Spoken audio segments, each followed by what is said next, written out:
Metric units, types of metric units.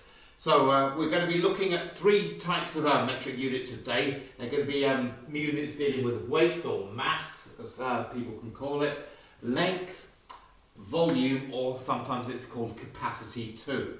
Okay, if we start with the smallest unit of weight or mass, that is called the milligram. We used to measure very small things, a milligram.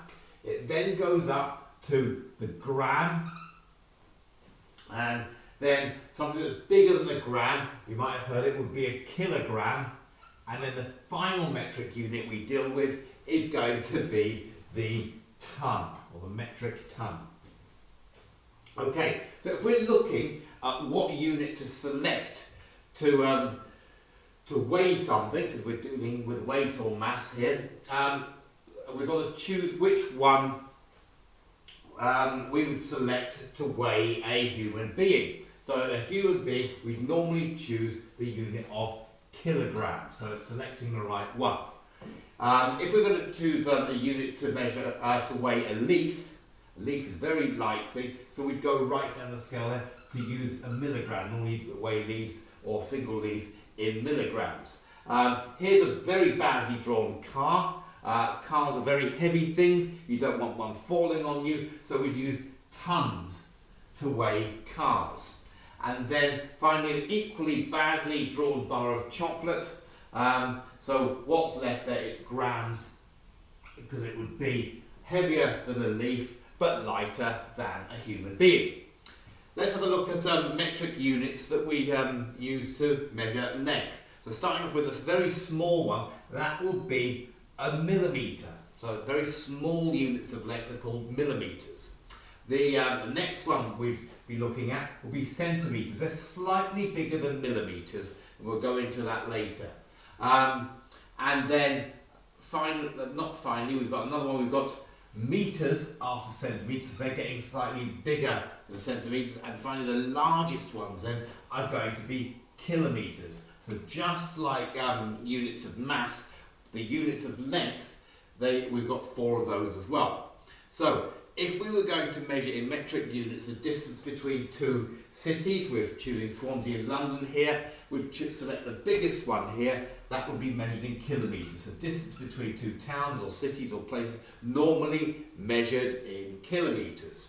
If we're looking, this is a very badly drawn insect here, a very small badly drawn insect, we'd measure that in millimetres. So little things in millimetres. That's a door, believe it or not, that's a door, and we'd measure the height of the door in metres. Normally the height of the door is around 2 metres.